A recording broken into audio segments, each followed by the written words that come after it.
Сәлем достар, бүгін біз лайфхактар бағдарламасының бірінші айдарын түсіріп отырмыз.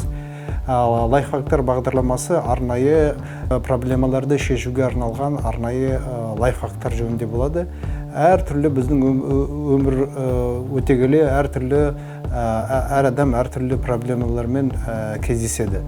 Ол бизнес тақырыбында болсын, басқа өмірлік мәселелер болсын, күнделікті өмірде болсын, жоқ сирек кездесетін мәселелер болсын, сондай мәселелерді шешуге арналған арнайы лайфхактармен мен сіздермен бөлісемін.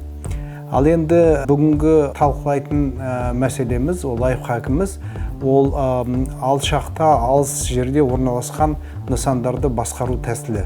Мен өзім бұл мәселемен осыдан біраз жыл бұрын кездестім. Мен мысал ретінде айта кетейін, міне.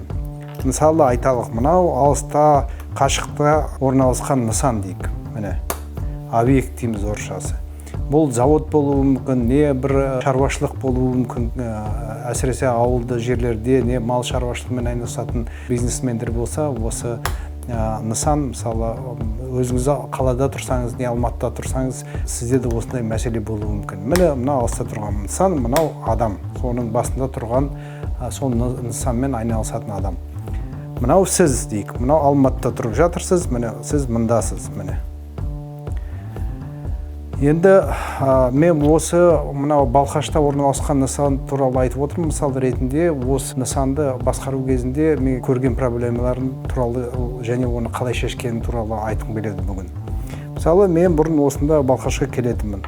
Балқашқа келгенде осы нысанның басқарушысы Ерлан деген жігіт осында болатын. Мен осында демалғанда осы нысанның неше түрлі проблемалар болады, несі болады, кемістіктер болады, не жөндейтін бір нәрселер болады. Мен соның бәрін бұрын Ерланға айтатымын, міне. Ауызша айтатымын, не жазбаша айтатымын. Сол Ерлан өзін бәрін жазып алатын. Сосын мынау Алматыда офисында отырған мынау мен бухгалтерім. Сосын мен кеткеннен кейін Ерлан мына бухгалтермен хабарласады. Бухгалтерге жаңа түсіндіріп айтады, осындай бастық келіп кетті, осындай кемістіктер тауып кетті, соларды шешу үшін маған қаражат керек деп, мына бухгалтерге мынандай заявка береді. Мынаны сатып алуым керек, мынаны алу керек, мынаны алу керек деп заявканы телефонмен жібереді. Сосын бухгалтер не істейді? Бухгалтер келеді да маған хабарласады. Бухгалтер келіп маған хабарласады, айтады, мына Балқаштағы Ерлан мынандай қаражат сұрап отыр, мынаны сатып алу керек, мынаны сатып алу керек деп осындай тізім жіберді. Ақшасын берейін бе, бермейін бе дейді. Сонда проблема неде? Мен Ерланға берген тапсырмам есімде жоқ, өйткені басқа жұмыстарым көп қой басқада. Ол тапсырма есімде жоқ, оның бәрі керек па, керек жоқ па, ол тағы да есімде жоқ. Сосын мен келем да Ерланға хабарласам қайтадан. Хабарласам да айтам, Ерлан, өткен жолы мен тапсырған нәрселер ме? Иә деп одан алам. Сосын келем да бухгалтеріме қайтып жіберем, иә, бәрі дұрыс, осыған қаражат бөл деп. Сосын бухгалтерім алады да мынаны снабженецке тапсырады. Снабженецке тапсырады, сен базарға бар, мынаны ал деп. Снабженецін барады да, мына базарда мына заттарды алады да, апарып, Балқашқа апарып береді. Машинемен жібереді. Бұл Балқашқа келді, Ерлан жаңағы мына нысанның басындағы адам мына кемістіктерді жөндеді, орнына қойды. Сосын біраз уақыттан кейін мен келдім. Мен келгенде мен өткен жолы берген тапсырмаларым есімде жоқ. Олар орындалды ма, орындалмады ма, ол тағы да жоқ. Мысалы, өзім жазып алсам блокноттарды, кейде блокноттарымды ұмытып кетем, немесе мына Ерланның жазған несі жазбалары жоғалып кетеді, тағы да сондай болуы мүмкін. Сонда қайта-қайта осы проблема қайта-қайта болды, өйткені мына жерде қаражат бөлетін адам бөлек, орындайтын адам бөлек, тапсырма беріп, ол жұмыстарды қабылдап алатын адам мен болып тұрмын. Сонда осындай шатақ болып тұрды ылғи. Сосын 2016 жылы мен осындай Кайдзен журнал деген қарапайым журнал жасадым. 2016 жылы.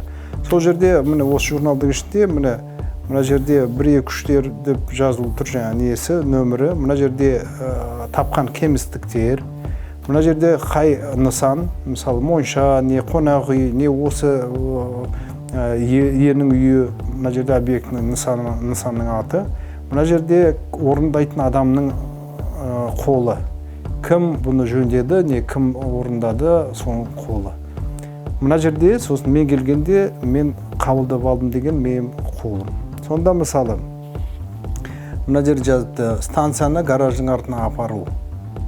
Мынау жел станциясын. Сонда мен осыны жазып кеттім, осылай жазып кетем.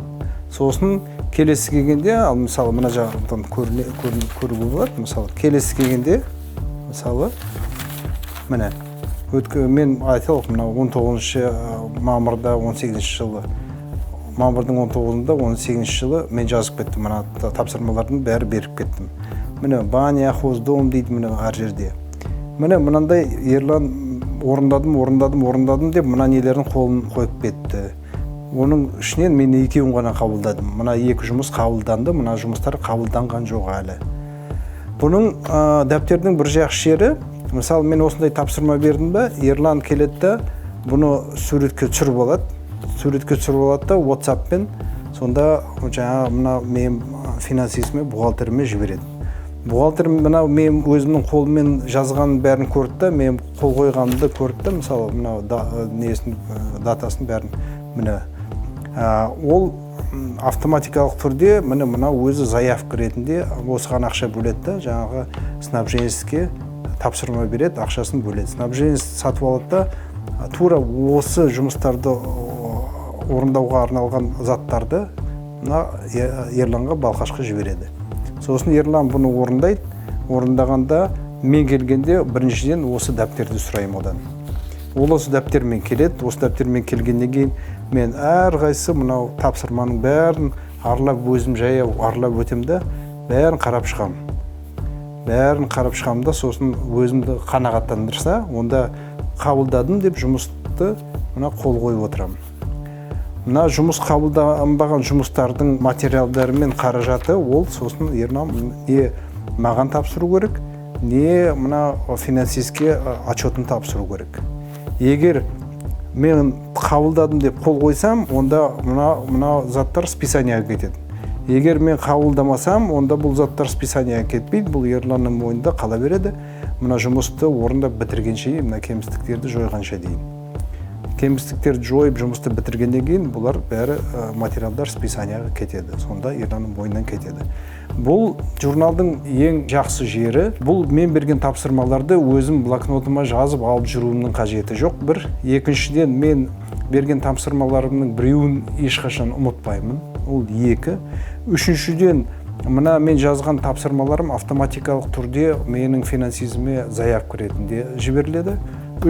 Төртіншіден мына не істеп жатқан жұмыстарымның бәрі қашан істелгені бәрі көрініп тұрады. Мысалы, мына жерде мысалы пешеходный дорожка дейді, жүретін дорожкаларды осы жұмысты екі рет жасалынбайды. Бір рет жасалды ма, мысалы, тағы да осындай кемістік болып тұрса, мен мына журналды ашып қараймын да, өткен жол қашан ремонтталған, мына қаладағыдай жыл сайын бордюрда айырбастап отыратын жағдай тумайды. Мен көріп отырамын, қандай жұмыс істелді, қандай жұмыс істелмеді.